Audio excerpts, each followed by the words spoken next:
हिंदुस्तान की टेक्नोलॉजी है, वो चांद पे बैठ के आपको नंगा नहाते हुए देख सकता है। की बात कह रहे हैं, हिंदुस्तान किसी के बेडरूम को देख सकता है, वो किसी के किचन को देख सकता है। Chandrayaan 3 is going very well. We had a orbit reduction in the moon's orbit from something like 18,000 kilometers to around 4,600 kilometers. चांद से बस 1437 किलोमीटर की दूरी पर पहुंचा चंद्रयान 3। एक सप्ताह पहले ही इसरो के चंद्रयान 3 ने कर दिया बड़ा कमाल, जिसमें हमें ये पता चले कि एक दिवालिया होते होते बचने वाला मुल्क, जिसके अवाम भूखों मर रहे हैं और जहां पर दुनिया की उन मुल्कों में शामिल हो चुका है ये कंट्री के जहां पर दुनिया की सबसे ज़्यादा महंगाई है, वहां पर जब असेंबली डिसॉल्व हो रही है, जब पार्लियामेंट डिसॉल्व हो रही है, तो पार्लियामेंट डिसॉल्व मेन्यू भी सामने आ रहा है। ये एक फेयरवेल डिनर है जो प्राइम मिनिस्टर साहब की तरफ से पार्लियामेंटेरियंस को दिया जाए। डेफिनेटली वहाँ पहले चंद्रयान 3 ही पहुंचेगा। और दूसरी बात ये है कि उनकी स्पेसशिप पे जो उसकी स्पेसिफिकेशंस हैं और किस तरह की उसके अंदर टेक्नोलॉजी है, ये सारी चीज़ें मैटर करती हैं। हो सकता है चंद्रयान 3 पहले पहुंच जाए लेकिन वो पानी को दरियाफ्त ना कर पाए, जो उनका मेन पर्पज़ है इस एडवेंचर का। और हो सकता है कि लूना 25 बाद में लॉन्च हो, क्योंकि रशियन जो हैं वो टेक्नोलॉजी में बहुत आगे हैं। एक बड़ी सोशल मीडिया पे बात वायरल है कि भाई जो लोग हैं दूसरे कंट्रीज हैं वो अपने फ्लैग को मून पे ले गए हैं और हमारे फ्लैग में ही मून है। अब देखें इसमें जो है ना इंडिया की बात करें, बेसिक चीज़ें हमें देखनी पड़ेंगी। हमारा स्ट्रक्चर जो है, स्टडी स्ट्रक्चर जो है वो हमारा वो कैसे चल रहा है। मतलब आपकी एजुकेशन में जो है वो हमने रोटलाइजेशन स्टार्ट की हुई है। ऐसे ही मैं तो अगर मुझे प्राइम मिनिस्टर बना दिया जाए तो सबसे पहले मैं इंडिया जाऊंगा। अच्छा। और सैल्यूट करेगा। वो दिन आज आ गया कि इस साल में भी हिंदुस्तान के की जनता मुझे प्यार करती है। Love you. जय दोस्तों, जय श्री राम। देखो चंद्रयान 3 की बातें चल रही थी और बीच में लूना नाम कहां से आ गया, तो आपको बता देते हैं। देखो भारत ने अपना मिशन चंद्रयान 3 पिछले महीने लॉन्च किया। अब रूस भी अपने यान को चांद पर भेजने की तैयारी जुटा है। मीडिया के मुताबिक रूसी अधिकारियों ने दावा किया है कि वो अपने मिशन को 11 अगस्त को लॉन्च करेंगे और चांद तक पहुंचने के लिए मिशन लूना 25 का आगाज होगा। हालांकि रूस का यह पहला मून मिशन नहीं है। इससे पहले 1976 में लूना 24 को लॉन्च कर चुके हैं। चंद्रयान 3 14 जुलाई को लॉन्च किया गया था, लेकिन चर्चा का विषय यह है कि लूना 25 चांद पर चंद्रयान 3 से पहले पहुंच जाएगा। ठीक है, तो 5 दिन में पहुंचेगा लूना 25। ठीक है, तो पाकिस्तानी जहां पर वही सोच रहे हैं भारत चंद्रयान 3, रूस लूना 25 भेज रहा है, पाकिस्तानी 14 अगस्त को बाजा बजा रहे हैं। तो 2 देश चांद पर जा चुके हैं, पाकिस्तानी नीचे चांद पर झंडा लेकर घूम रहे हैं। आप लोग क्या कमेंट सेक्शन में रखें, जय जवाहर लिखना ना भूलिए। वीडियो शुरू करते हैं।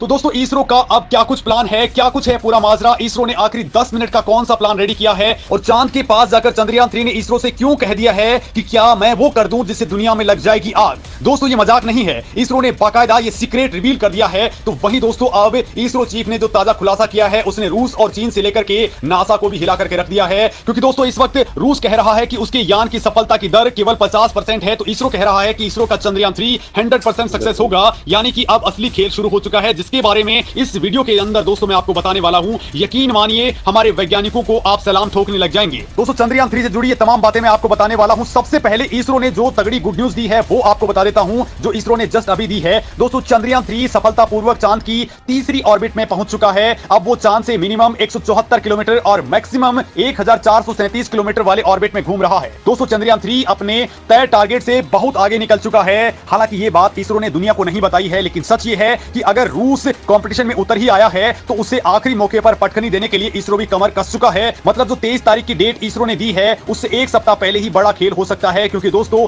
जो मिशन कंप्लीट करने थे उनमें से आधे मिशन इसरो कंप्लीट कर चुका है। ये मिशन एक सप्ताह आगे चल रहा है। वो तो दोस्तों भारत के पास पावरफुल रॉकेट नहीं था, वरना अब तक हमारा चंद्रयान 3 चांद पर लैंड करके एक्सपेरिमेंट भी स्टार्ट कर चुका होता। आपको पता है कि भारत का चंद्रयान 3 मिशन जो है वो चांद के साउथ पोल पर जाने की तैयारी में है, ऑलमोस्ट पहुंच चुका है, चांद के मैदान में दाखिल भी हो चुका है। अब बात यह है, सीन कुछ ऐसा हो गया है कि इंडिया का चंद्रयान 3 वर्सेस रशिया का लूना 25 आजकल चल रहा है। क्योंकि जो है वो रशिया भी लूना 25 के नाम से अपना मिशन लॉन्च कर रहा है, जो कि चांद के साउथ पोल पर जाने की तैयारी में है। तो क्या लगता है कि कौन पहले चांद के साउथ पोल पर पहुंचेगा और सॉफ्टली वहां पर लैंड करेगा, रशिया का लूना 25 या फिर भारत का चंद्रयान 3? आई थिंक देखा जाए तो दोनों पास पास ही हैं, लेकिन देखा जाए तो रशिया के पास बहुत पुरानी टेक्नोलॉजीज़ हैं, वो बहुत एडवांस हैं। इंडिया ने तो ये चीज़ें अब स्टार्ट की है ना, लेकिन उससे पहले अगर रशिया को देखा जाए तो वो ऐसी कई चीज़ें पहले कर चुका है। तो अब तो उन लोगों के लिए इतना ज़्यादा डिफिकल्ट नहीं होगा जितना इंडिया के लिए डिफिकल्ट होगा, क्योंकि उनका फर्स्ट टास्क है ना ये। तो इंडिया जो है वो पहले 2 दफ़ा चांद पर जा चुका हुआ है, चंद्रयान 1 और चंद्रयान 2 के नाम से वो अपने पहले 2 मिशन कर चुके हैं। लेकिन उसमें उन्हें लैंडिंग में काफ़ी वो प्रॉब्लम फेस करनी पड़ रही थी ना, जबकि रशिया ने तो ऑलरेडी कितने प्रोजेक्ट किए हुए हैं ना, तो उन्हें तो सारी चीज़ों का ऑलमोस्ट आइडिया है कि उन्होंने कैसे स्मूथ लैंडिंग करनी है। ये सारी चीज़ें उन्होंने कैलकुलेट की होंगी। उसके बाद ही इंडिया पहले 2 दफ़ा फेल हो गया, मे बी चांस ज़रूरी नहीं है, हो सकता है कोई तीसरे चांस में भी उन लोगों के लिए मसाइल बने। नहीं, मैं आपको अपडेट कर दूं, आपकी इन्फॉर्मेशन में इजाफा कर दूं। इंडिया के जो चंद्रयान 1 और 2 हैं वो फेल नहीं हुए थे। पहला सक्सेसफुल रहा था और उसने चांद पर पानी दरियाफ्त किया था। दूसरा जो है वो चांद पर पहुंच गया था लेकिन सॉफ्टली लैंडिंग नहीं कर पाया था। और इस दफ़ा इंडिया जो है वो साउथ पोल की तरफ जा रहा है, जहां पर अभी तक कोई मुल्क नहीं गया हुआ, रशिया भी नहीं गया हुआ, अमेरिका भी नहीं गया हुआ।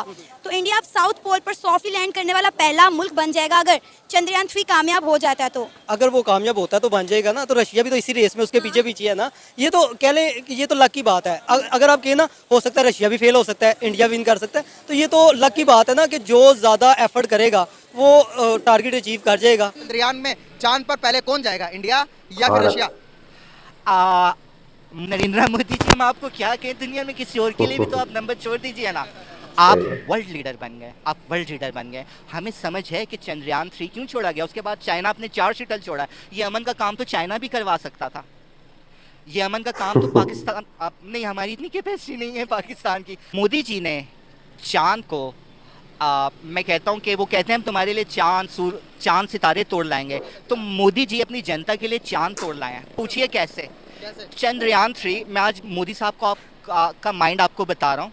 Indian army chief general Manoj Pande, Ajit Doval साहब को कौन नहीं जानता, जनाब राजनाथ सिंह साहब, अमित शाह साहब, नरेंद्र मोदी साहब और कुछ लोग हैं जिनके मैं नाम डिस्क्लोज नहीं करूंगा।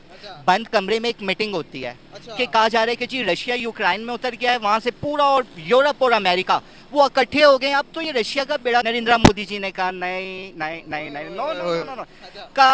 कहा जी डोवल मुझे बताओ कि अगर तमाम रशिया पे हमला करते हैं तो रशिया की क्या कैपेसिटी है। उन्होंने कहा जी पहले हमारे रिकॉर्ड में 30 मिनट्स था कि रशिया के जो हाई स्पीड मिसाइल्स हैं, एक होता है न्यूक्लियर बॉम्ब, एक है टिसॉर बम।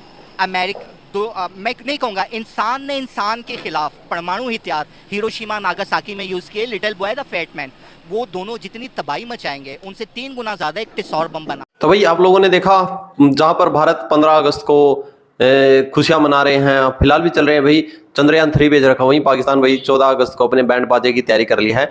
यानी कि चंद्रयान वर्सेज बाजा पाकिस्तान के अंदर फिलहाल चला हुआ है। और जो सर की इनकी नॉलेज है, यानी कि एक तरह से बांध देते हैं। वीडियो देखते हुए इतनी नॉलेजेबल बंदे हैं। देखो जैसे भाई पाकिस्तानियों को एक तमगा लगा दिया गया है, चोर जाहिल पता नहीं क्या क्या। ये किस वजह से? यानी कि एक हुक्मरान की वजह से पूरा पूरा पाकिस्तान बदनाम हो रहा है। पाकिस्तान में बड़ी ही नॉलेज वाले बंदे भी हैं भाई, यूट्यूबर्स हैं जो कि पाकिस्तानियों को जगा रहे हैं समय समय पर। बट इनका जो है बीच में फिर से वही बात आ जाती है, जज्बा। यानी कि भाई जैसा देश होगा वैसा भेष होगा, ये तो कहावत आप लोगों ने सुनी होगी। तो पाकिस्तानियों के अंदर जो भी उनके आसपास है माहौल, उनको ऐसा मिला है कि ऐसी नॉलेजल बातें और जो उनके देश है, फिर आपको पता भाई उनका वही आगे हट जाता है। तो देखिए ऐसा नहीं है कि भाई मुस्लिम की सभी की सोच ऐसी है। यूएई है, अभी हाल ही में इन्फ्लुएंसर आए थे यूएई के, जिन्होंने आकर बोल दिया कि भाई ये कश्मीर में विजिट की थी कि भाई ये कश्मीर है अमेरिका और इंग्लैंड स्विट्जरलैंड ऑस्ट्रेलिया नहीं है, ये है भारत का कश्मीर। अब लोग क्या रहे, ये है मोदी का कश्मीर। क्या रहे कमेंट सेक्शन में जरूर रखें। जय हिंद, जय श्री राम।